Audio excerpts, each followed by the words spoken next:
नमस्कार दोस्तों, आज की कहानी है लक्ष्मी जी का वास किस घर में होता है। एक प्रेरणादायक कहानी। एक बहुत धनी व्यक्ति थे। एक रात उन्होंने स्वप्न में देखा कि लक्ष्मी जी उनसे कह रही हैं, मैंने बहुत दिनों तक तुम्हारे यहाँ निवास किया है। अब तुम्हारा पुण्य समाप्त हो गया है। अब थोड़े दिनों में मैं तुम्हारे यहाँ से चली जाऊंगी। मुझसे जो भी मांगना हो मांग लो। व्यापारी बोले, मैं अपने परिवार से सलाह लेकर आपको कल बताऊंगा। सुबह जब उनकी नींद खुली तो पूरे परिवार को सारी बात बताई। क्या मांगा जाए, इसके बारे में सबके अलग अलग विचार थे। कोई कह रहा था कि इतनी धन दौलत मांग लो कि पूरा जीवन आराम से बीत जाए, तो कोई कह रहा था कि जीवन भर के लिए अन्न मांग लो। किसी ने सलाह दी कि ढेरों जमीन मांग लीजिए, जिसमें खेती करके हम अपना जीवन आराम से काट लेंगे। व्यापारी की छोटी बहू बहुत बुद्धिमान थी। वह चुपचाप सबकी बातें सुन रही थी। अंततः वह बोली, पिताजी, मेरे हिसाब से धन दौलत और खेती बाड़ी मांगना ठीक नहीं है, क्योंकि यह सब लक्ष्मी जी के साथ ही चला जाएगा। आखिर ये सब लक्ष्मी जी का ही हिस्सा है।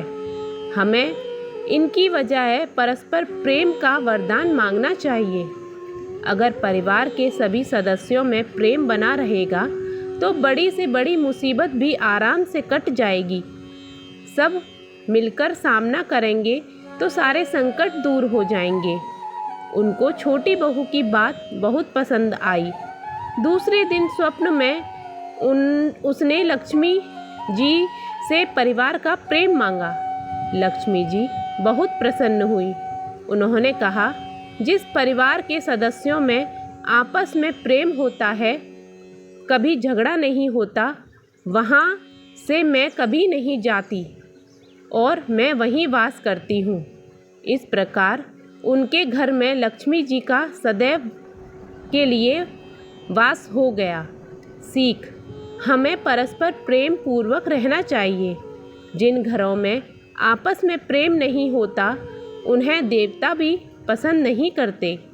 एक बार स्वयं लक्ष्मी जी ने इंद्र को बताया था कि मैं कहाँ निवास करती हूँ। वो कहती हैं, जहाँ बड़ों और गुरुओं का सम्मान होता है, जहाँ सभ्यता पूर्वक बात की जाती है, जहाँ कलह नहीं होती है, हे इंद्र, मैं वहीं वास करती हूँ। तो भाइयों और बहनों, आज की लक्ष्मी जी की कहानी आपको कैसी लगी, मुझे कमेंट करके बताइएगा और मेरे चैनल को सब्सक्राइब करके मुझे मोटिवेट करिएगा। Thank you so much.